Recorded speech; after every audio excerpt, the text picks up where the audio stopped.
Hello and welcome to the Eagle Insights podcast for the first episode of the fourth season.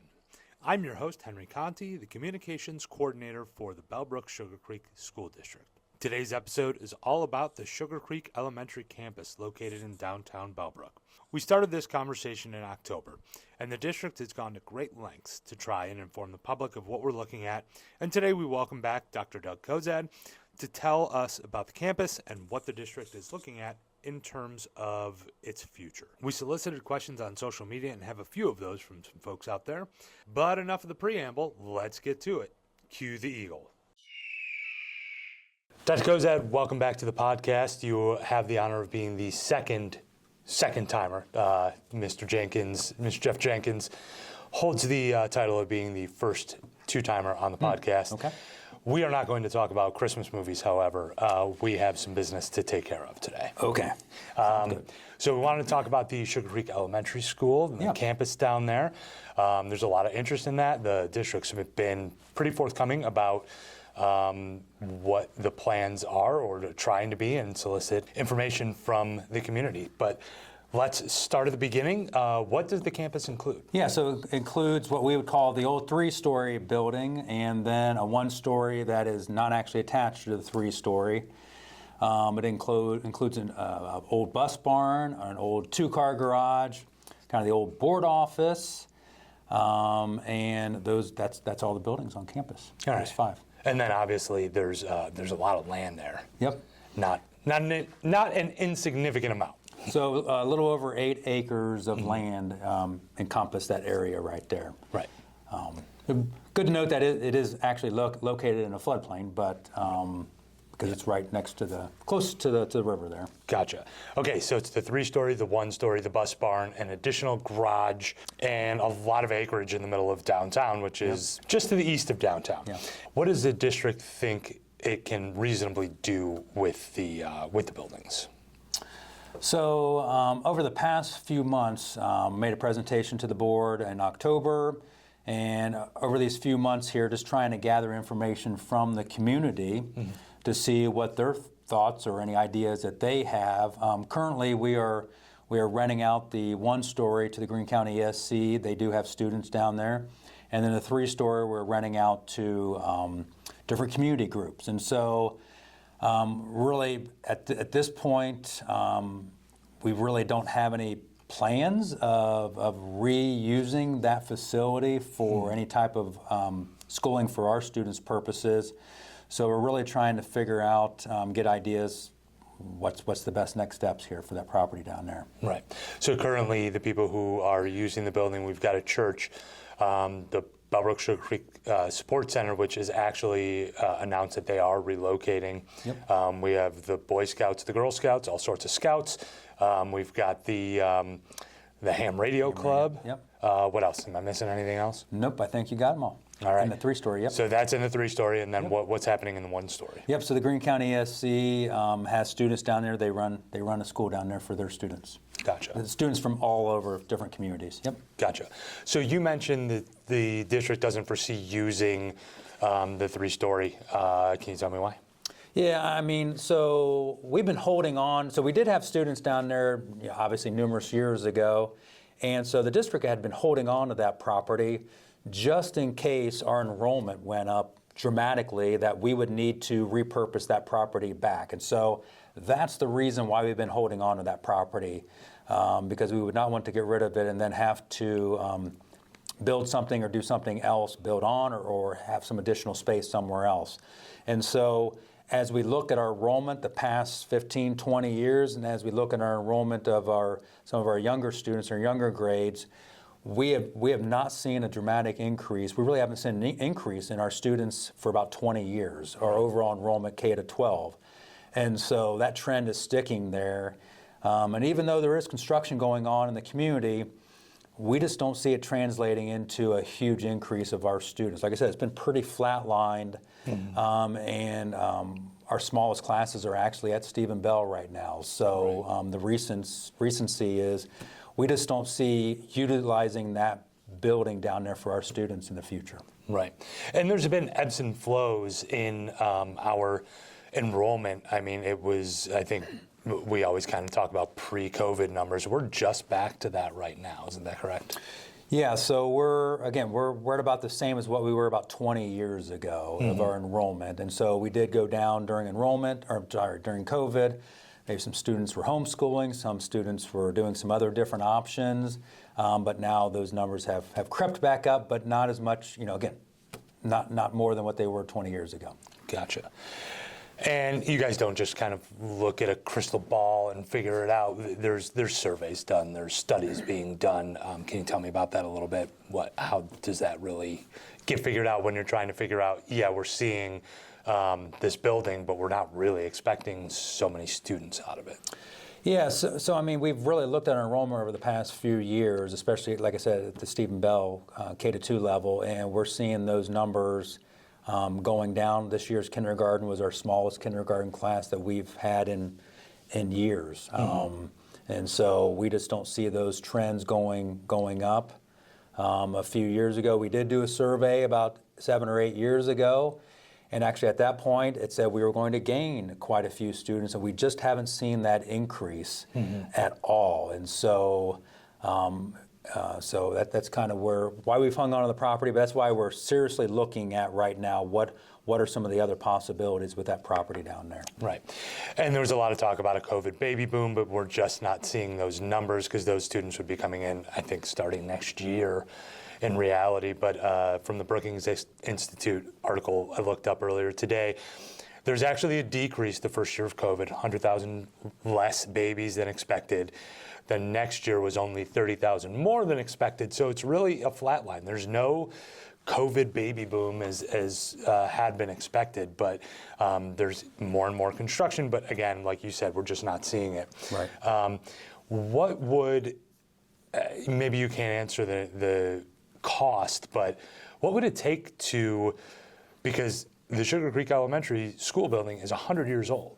Right. So it's going to need work to put students back into it and then now educate them the way that we would educate them in any other building. What's some of the work that needs to go into that building? Yeah, so obviously we'd have to outfit each of the rooms with a full set of desks, teacher desks. Obviously we'd have to provide, just like we have with other students, provide computers for everybody.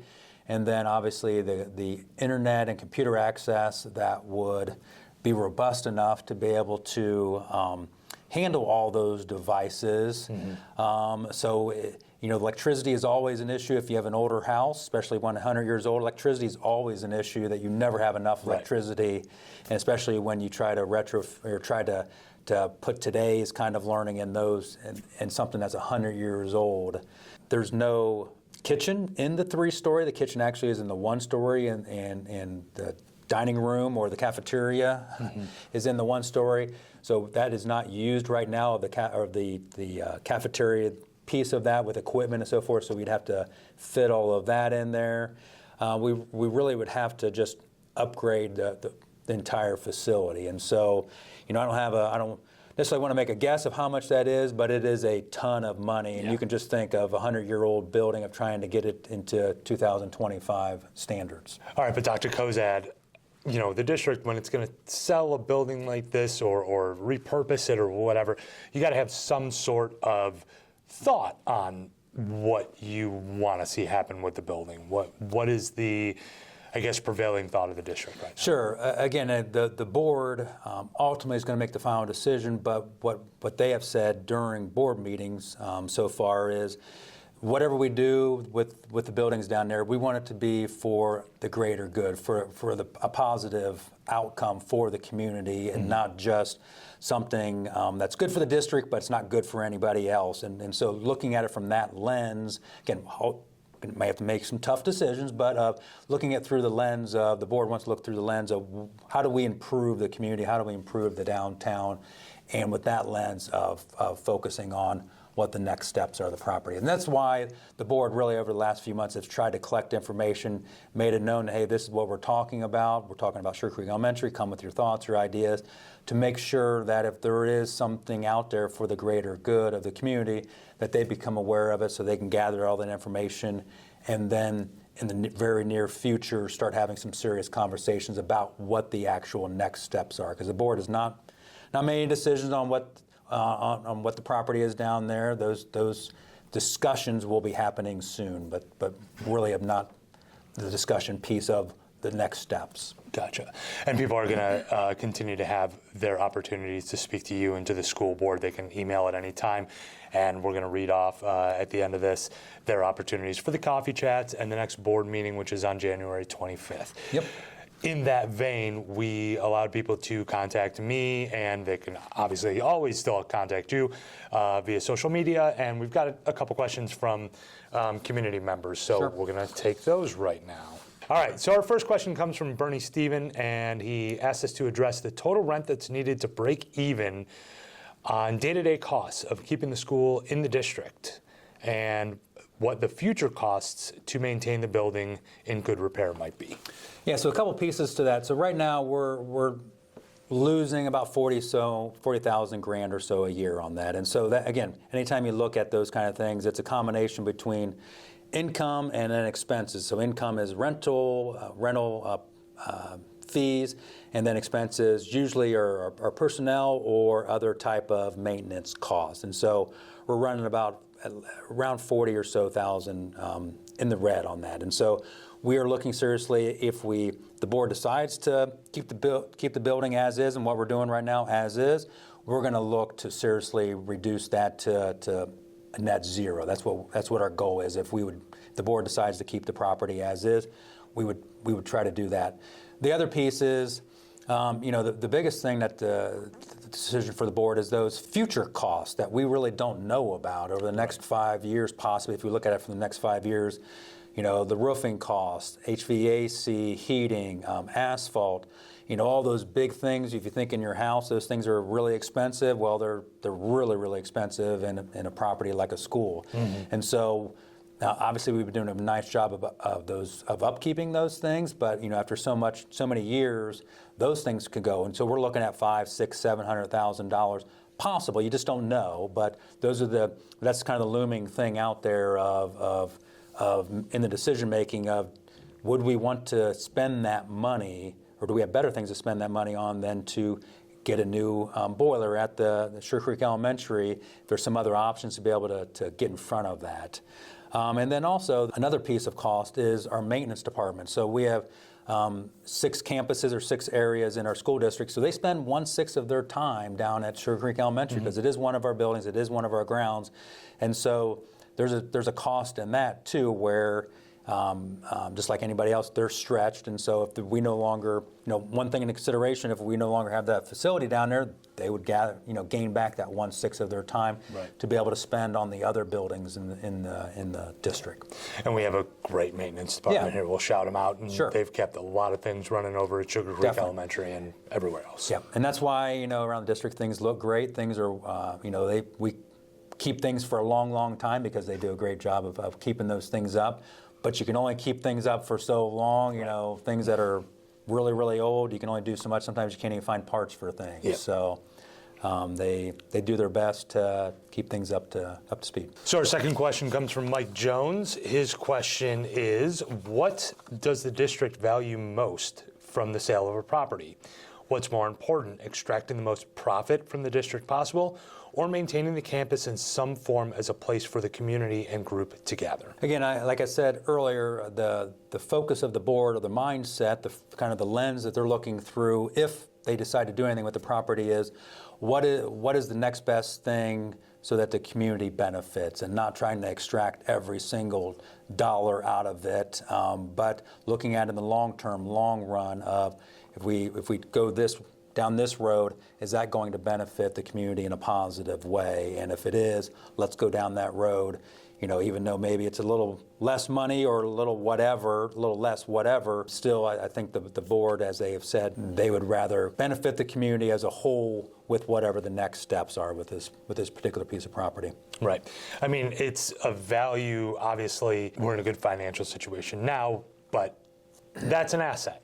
We have to, I think, make sure we're getting what we can out of it to make sure we are being good stewards of that money. But being good stewards of the money also is being good stewards for the community and making sure, I think it seems the district's intent is to make sure something positive happens. Right, definitely. In that place. Definitely. Yeah. Again, you got to think going forward, if the board decides to move on from the property, of doing something differently with the property, that, if you go down the road of let's sell it or let's do those kind of things, you got to think from that, whoever is buying or purchasing this property, what do they have to do to be able to do what they need to do with that property? And so you have old buildings on that property, and so if you want to do particular one thing or another, you have to keep those things in mind as you purchase that property. And so it's right now it's zoned residential, so you'd have to work with the city on that. And so right now, the only thing you can do right now is residential things, but you'd have to consider, what does it take for that property to do residential kind of things? Yeah. And you actually just got into our last question, which comes from Ben Holmes, who mentioned it wasn't really a question, it was more of something we kind of have heard, and I think it's the dreamer's possibility of it. I know years ago there was a talk of a brewery buying the building and doing something there, and this was maybe a wedding venue or something like that. I think at the end, maybe what the district might say is, we're not doing that. But what are your thoughts on what might happen in one of those grand scheme things? Sure. Again, that's why the board, we've been talking about this at board meetings since October, is to solicit and to gather all those ideas out there, and maybe 99 of them are really bad or not doable or feasible, and there's one that's really good and feasible and makes sense. And so, but we need to get back to the mission of the school district is to educate students, and to gather all of our resources to provide the best educational opportunity and environments for our students. When we get outside of that a little bit, that's when we need to refocus. And so that's why, as we dealt with this property in our 7 years facility plan, and so when you're looking at that, does this campus fit into our short-term, long-term future in our facilities for educating our students? And so, at this point, there really is not really a short-term or a long-term focus on using those facilities for educating students for multitude of reasons, financial being piece of that. But then also, if there's some other dreamer kind of ideas, those are the folks that would have to then take the property from us and then work with the city, work with whomever to be able to see those come to fruition. We're not going to get into those things that are outside of our expertise of educating students. You don't want to open a brewery with me? No, I do not. No.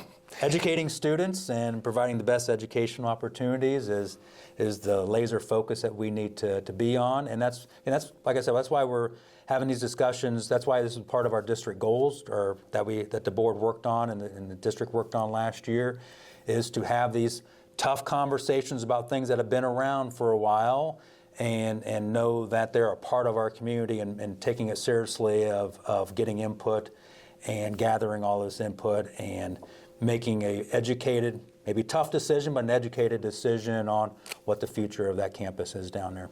Gotcha. Yep. Dr. Cozad, thank you very much for joining us. You're welcome. Glad to be here. Well, first let me thank Dr. Cozad for his time and being a great guest. Now, if you're listening to this and think you have some thoughts, you can still have your say on the Sugarcreek Elementary Campus. From here on out, there are 3 opportunities to come and meet with Dr. Cozad and board members. And of course, you can always email them at any point to make your voice heard. Those opportunities begin on January 21st at 3 to 4 p.m. at Winans, on January 22nd from 9 to 10 a.m. at Bellhop Cafe, and of course at the board meeting. I believe they're going to start very early with those opportunities to speak to the board. So January 25th, 8 a.m. at the middle school. All right, so on to the Eagle droppings. We've got quite a few things happening. So want to remind people there's no school on January 17th for a professional development day, and no school on January 20th for MLK Junior Day. There's, of course, the Board of Education meeting on the 25th. The Chamber Music Showcase also on the 25th. There is a winter formal for the high school on February 1st. There's a boosters meeting on February 3rd. There is a Board of Education meeting with the township, the city, and the Parks Department on February 3rd that will also be at the middle school. We will be showing that live on YouTube. The Supportive Peers Little Sweethearts Dance is on February 8th. The Stephen Bell Spread the Love event is February 11th. There is yet another Board of Education meeting on February 13th. And a couple more days out of school for the kiddos. No school on February 14th for professional development, and no school on February 17th for President's Day. The Athletic Boosters meeting is February 19th. The Bellbrook Concert Band Festival is February 20th. And to close February, another Board of Education meeting on February 27th.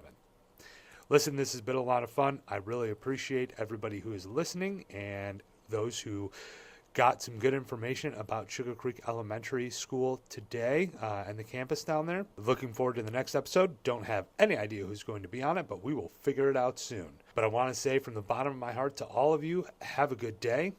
And if it can't be a good one, make it a great one.